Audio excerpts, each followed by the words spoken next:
you've heard before. You know what I mean? So like, the first thing that comes to mind is what genre would you consider yourself wanting to play piano for? Do you want to do classical music? Would you like to do well, everything in my mind just relates to rock, so some sort of rock. Okay. You know. Well then, I went through classic rock the other day, and what I realized is I don't like the Rolling Stones. I don't like I don't like a lot of the bands that are considered classic rock.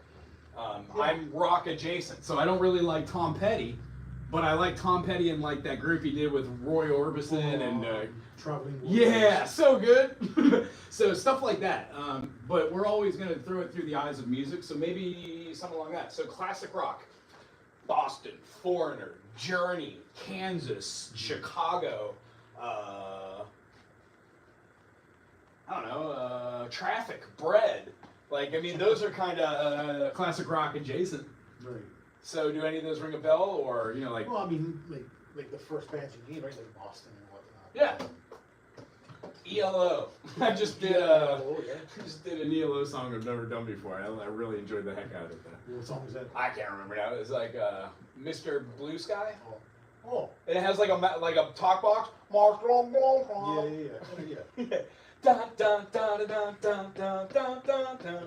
And they're moving all around. It jumps between 2 or 3 keys, but lots of fun.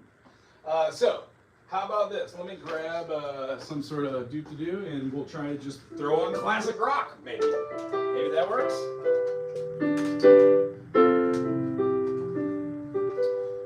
Let's see here. So, if I just go to like the YouTube, not the YouTube, but the Amazon Music, right, and type in classic rock just to see what comes up. Okay. Can you hear something in your head and try to? Oh yeah, does that look like it's bleeding? It's a little off. Yeah. Somehow the piano, another one got dropped, and the stand doesn't work that great. It might have a little lean because of the carpet as well. I do apologize. If you want me to move it out? No. I was looking at it, and once I looked, like, So the stand's name is Eileen then. Eileen. Come on, Eileen. Well, we should do that song. Have you heard that song? Yeah. So, Skinner. So, 1, what key is this in? D. Cool. So it's in D, and then what's D's relative minor?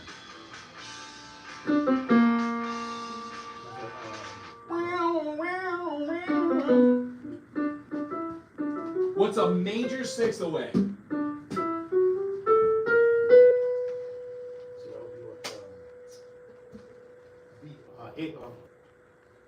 A double sharp. B, C, What was that? B. Yes, B minor. So when you play D major, B minor, all the notes are the same. Let's write it out really quick. Name them: D, E, F, G, A, B, and C. What are our sharps? What was the sharp from the key of G? So first sharp going to be D, F sharp. It is, and then what's 5 notes from there? What's a 5th? So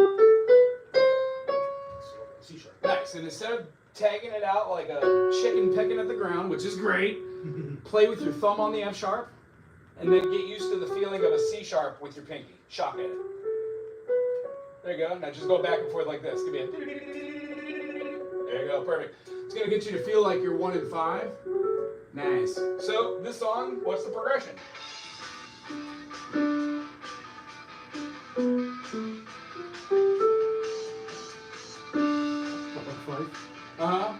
Now, was that a 5 or was that a 4? Sounds like a 5. What key we in? Play D major. Play a scale. Play D major. Put your finger on the F sharp. Augment the 3rd. There you go. There you go. Now play D, E, F sharp, G, A, B, C sharp, D. Tell me what that note you went to was, because the note was right, but your naming was off. So A. Then I'm hearing it wrong. This is a D. Cool. A. Wah, wah, wah, wah. And then what? So we've got 1, 5, 1.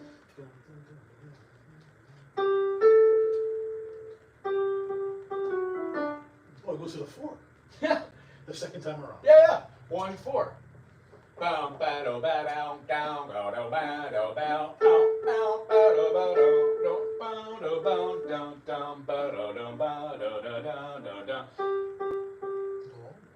back to A, and then it's doing a flat 3. It's doing a blues. Yeah. And then do a slide down from your major third to your minor third. It's a backwards resolution. Let your finger. Yeah.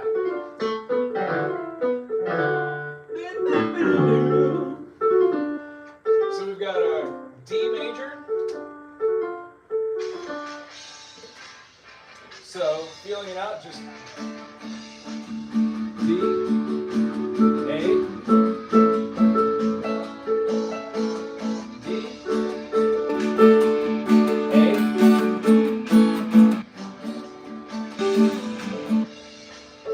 After the soloing, it goes into the verse. Now here's the idea. Ooh, what was that? That's our B part. That's a secondary motif. Right?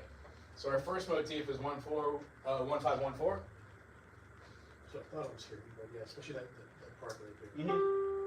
And what is that? Da, 4. G. Cool. And then what happens there? Is it a full chord movement, or are you doing like a G? Are you going all the way down with your triads, or is it just a G major and you're walking your bass? Or you're walking in unison, or you're walking counterpoint? You can do either one. You hear the chord again?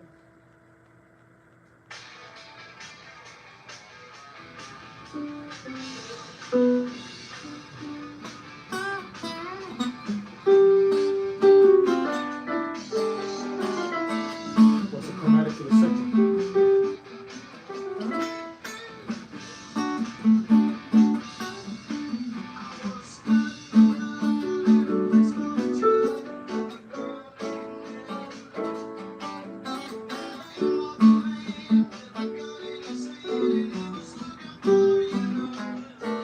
So right there, I think we went to an E. So the chorus, we'd have a different movement. Cool. What chord is that? What's your minor? Cool. So we have a minor third. We got a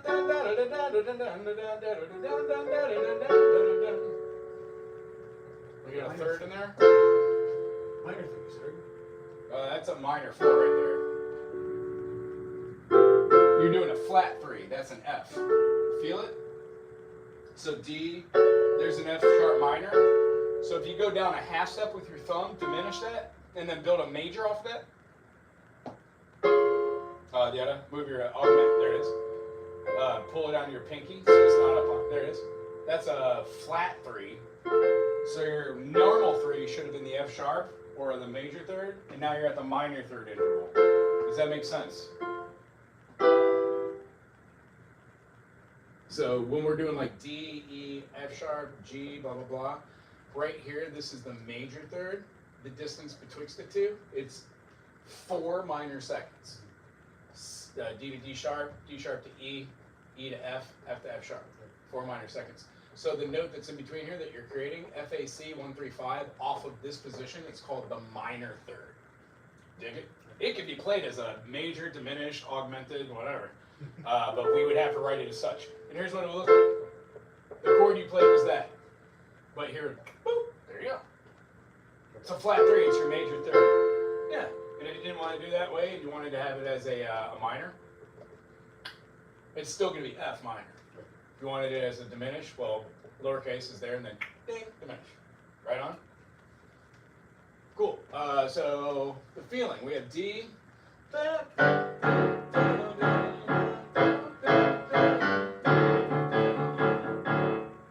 What's our B part?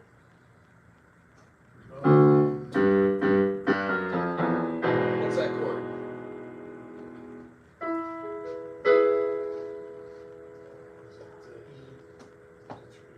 E major. It is. And then can you put your finger on the D? Try up higher for that. There you go. Or you can do both. Either way, your thumb's there, why not? So look, is there an E major in the key of D? No. Cool. So what is this then? Because that's what you're playing. call it E7. Yeah, for sure, E7. I just made it into a dominant. So it's a passing chord, and what does that E dominant generally go to? What is E the fifth of? A. No. Yes, A. Let's walk it up a major third. Ready? E, F, G. So if this is going to be our E, F, G, A, B, C, D. E is the fifth of A. So in the key, when we have this, we're getting A, C sharp, E, and then we're playing our same reference, different key, minor seventh, which is what kind of note? What's the tonal pitch? Minor 7. It's a minor 7, and then what's the note associated with it? It wouldn't be a G sharp, it would be a...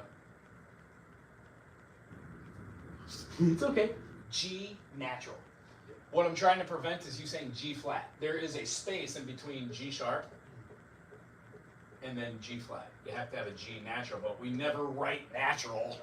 So it's kind of like a blanker in the beginning. Does that make sense? It's one of those oops and doodles where we just don't think about it until we do. Right. So what we've done is we've taken and we've stolen the key out of the key of A for the E and then gone back.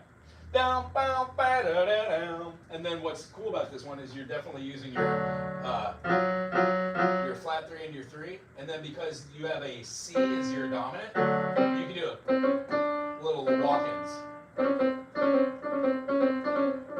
little movements. And stay away from our sus notes. But yeah.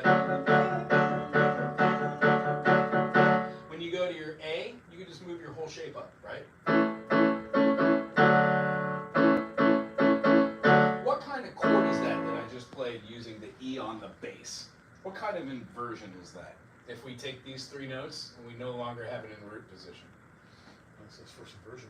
It is right there. This is root position. If we got rid of, we would have this. That would then be first position, and we would call it something like, what key? Huh? You betcha. And since we're in the key of D, the A is the what? And just because here we go, Roman numeral analysis. For the A, Roman numeral analysis, on the D, we have our semicolons. Anytime you see that, that's what we're analyzing the chord. Now we're going to have what is the A in D. It is. So when we draw our fifth, oops, that's horrible. When we draw the fifth, we're going to write it as a first inversion. Does that make sense? We've kind of gone over this in the beginning. This is Roman numeral analysis. It's for chords. Laying it out. Cool. And then what happens if we were to do that and put the C sharp up top? It is. That's that 6/4. You betcha. Cool. So the 3 different ways we could write it is root position, first inversion, second inversion. And then if we have this, if we did ACE, what's the major 7th, or how about this? What's the minor 7th that we're talking about in the key of A major? What's in between F sharp and G sharp? F sharp and G sharp. Yeah, what's in betwixt? G. G natural, absolutely. So when we do that, that changes that into, what's that? That's a third inversion. And that's what we look for third inversion, whether it has a note on the top or the bottom. What we're talking about are the distances that stack together to make 9. So when you and I are talking about something like this, 1, 2, 3, 4, 5, stave, G clef, let's say we're in the key of D, F sharp, C sharp, and we want to analyze the A. Well, let's do it down below the stave. Why not? A, C sharp, E. That triad, when we add our G note, that's a stacking. All of these notes have a preferred method onto which, yeah, feel it? So right here, this is our major 7th. Major 7th from the root is a dissonance or a consonant. Does it feel good, pleasing? Dissonant, absolutely. And only does it have a feeling of tug of war when it's only played as a dyad. Can you play both of those, the 1 and the major 7? The A. Or anything, doesn't matter. Okay. G sharp up. 1 G sharp, you're playing an F sharp, throw up 1 more black key. That's an octave. There you go, feel that. Yuck. Feel it? Yeah. Now add in the major 3rd, like, because the root to here is our major 3rd, and then this is our minor 3rd. When you stack these then, do you feel how those 2 notes in the middle of having this dissonance pulls it together? Gorgeous stuff. A major 7. Cool. Let's try another example. Yeah. Panama! No! Oh, that actually has piano. What key we in?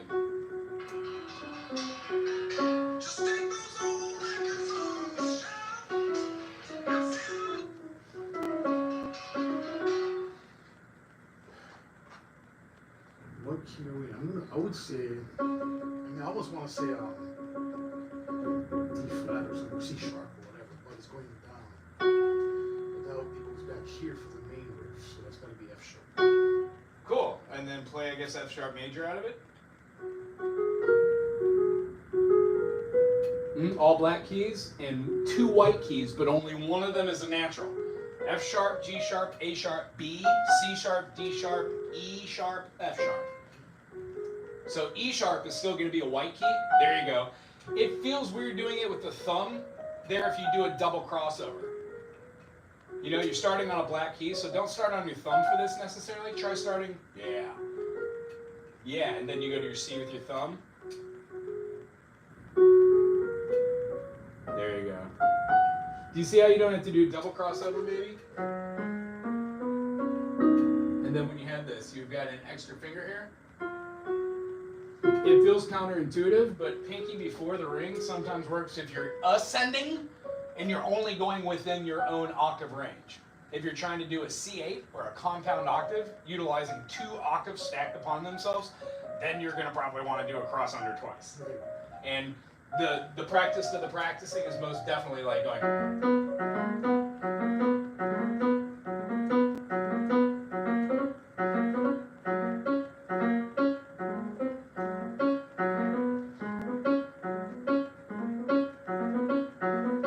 You can do anything. The idea is, yes, there's a right way to do things, but no, there's not a right way to do things. You're not going to tell Thelonious Monk that they're doing it wrong. At a certain point, you become your instrument. So the idea is practice triads the way we show them. Practice triads with 3 different fingers. You can even do like that. My hands aren't really that big to be able to do that, but blah, blah, blah. So just to feel the rhythm, nail out the bass note.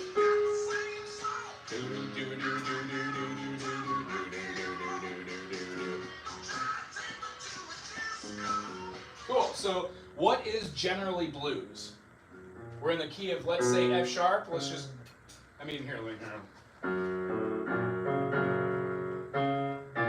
Yeah, it's a 1-4-5 progression. So we have a 1-4-5 progression in the key of F sharp. What's F sharp's relative minor? And don't think about the sharp, just think about F major. What's F major's relative minor? Cool, D sharp. Bet that. It's much easier to do that, to think of like keys, than to have to memorize 30-something keys. Dig it? Cool, so we've got an F sharp. What are the 3 main notes that make up an F sharp? If we're going to write out the key sig, we have F sharp, G sharp, F sharp, G sharp, C sharp. Nice. So, what is the minor 7th of that? The minor 7th of F sharp. And the only natural note in here is B. So what falls in between your major 6th and your major 7th? What is your minor 7th interval? Still a distance. Just a little bit off. Don't let me take you to this. Good stuff. So you're not the biggest fan, but I'm learning to appreciate music that I skipped over when I was young. So what's in between the 2? D, E. Sharp, E. It is E natural. And then when we have that, when we're stacking this tertiarily, what came in for sharp? Woo! How about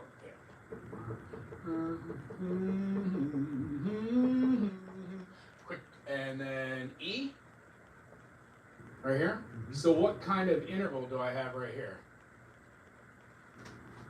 What kind of chord do I have right there?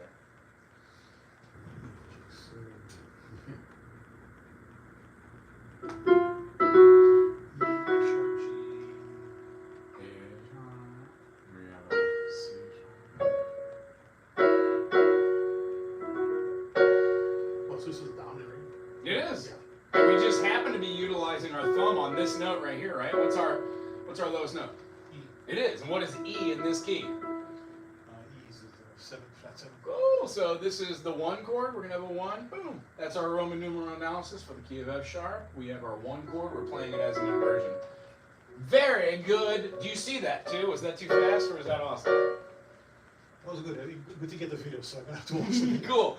Now the idea is what I want you to do is stimulate your brain by just really trying to play the last 2 notes of this. C sharp and E. Play those 2 notes together as a dyad, would you? On right hand, maybe in the 4th register. So find middle C. That's your C4, right? Now go and up a whole so you're playing the E with your low finger, and then the C sharp as a dissonance with your pinky or your ring. You got those great big hands. That's great. Now, just zone on those. 8th note, 8th note, 8th note, 8th note, 8th note. And on the left hand, I want you to put your finger on the F sharp and play through F sharp, A sharp, C sharp, and then up to the F sharp octave with your thumb.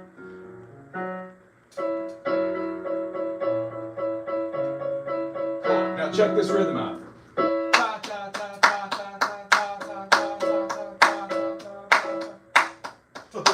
Now let's feel it.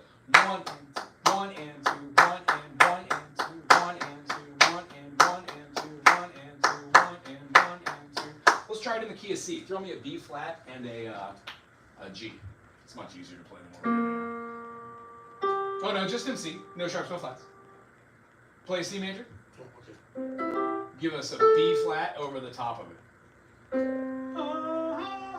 B flat over it. Cool. Now play the G and the B flat together. Those 2 notes, dyad, and give us a ta ta ta ta ta ta ta ta ta ta ta ta ta ta. 1 and 2, 4 and 1 and 2, 3 and 4. Cool. And with the other hand, throw out a E, C, E, C. Feel how the chord goes underneath it?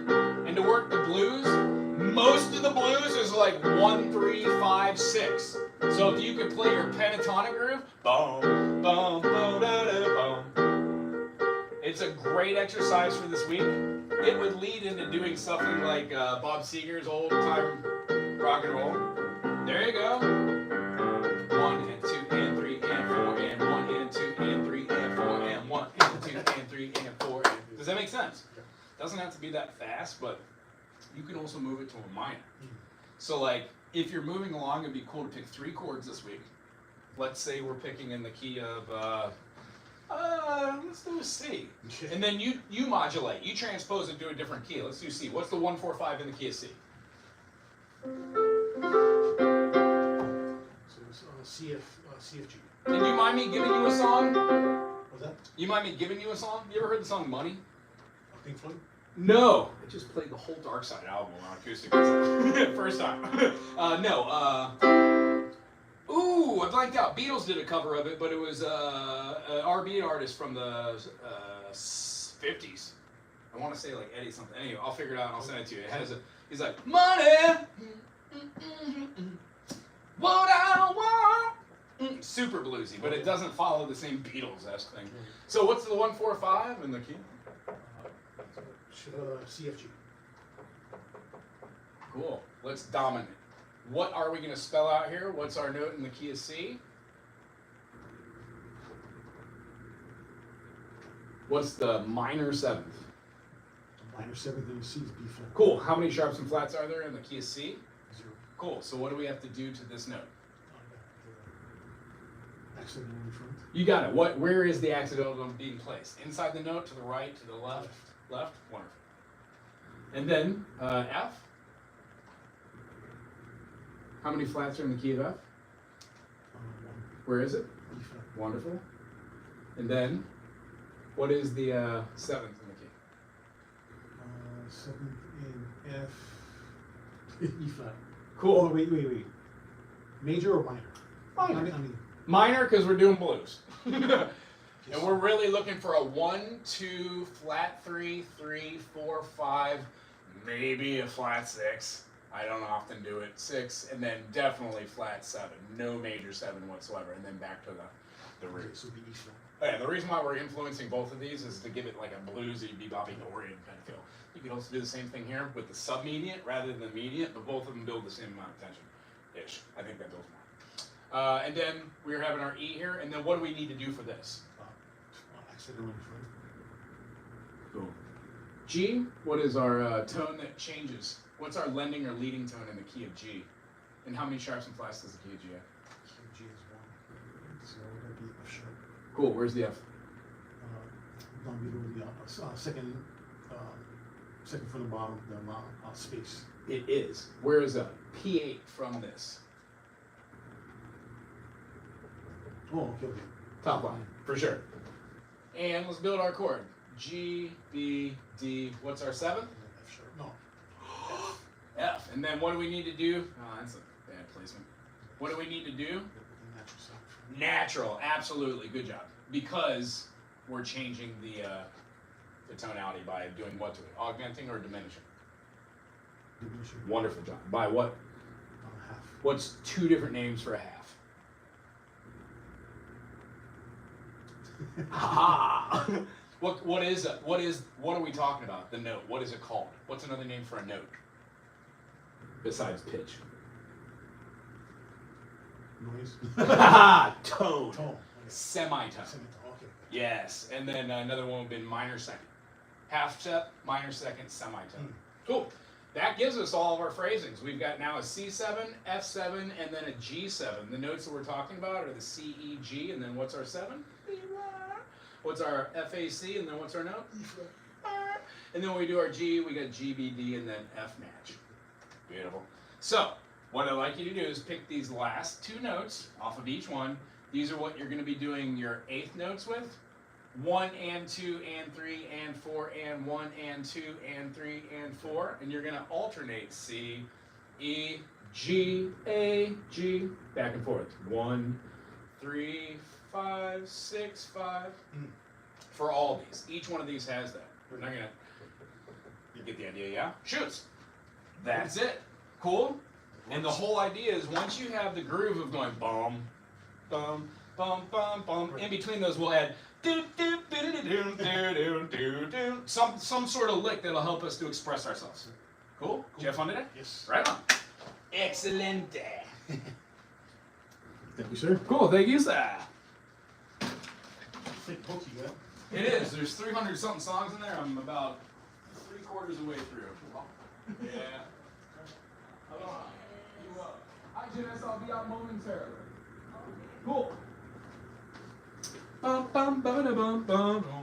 How's it? So, does anybody have any questions about that? If anybody's watching this, I'm doing a little theory with one of my students. I just want to make sure that they have a good idea about this, and it's blues oriented. So, a lot of different notes, a lot of different things. Hi, everybody. Hey, Rapture Bishop. Thank you. Mrs. Mouse. Oh, Mr. Mouse. Ha ha! Welcome. Nunya. Awesome. Yeah, it might be popping up. I'm feeling now just to go hi, Nikki Hill. Just kind of go live whenever I feel like there's something that somebody might learn from or have fun with doing. I don't know. As I said, I'm still trying to fill my way out. Hey, thanks again for the donation this morning, Nunya. If anybody's watching this and they want to donate, I think there's a thanks button, but you don't have to. Only if you want to. And then eventually I'll have a Patreon, and then I'm going to be offering lessons and, special prizes and t-shirts like my logo, blah, blah, blah. Anyway, thanks for watching this. Have a great day, and I might pop back on a little bit later today, so always check the channel. Put on that notification bell if you want to. Aloha. Bum, bum.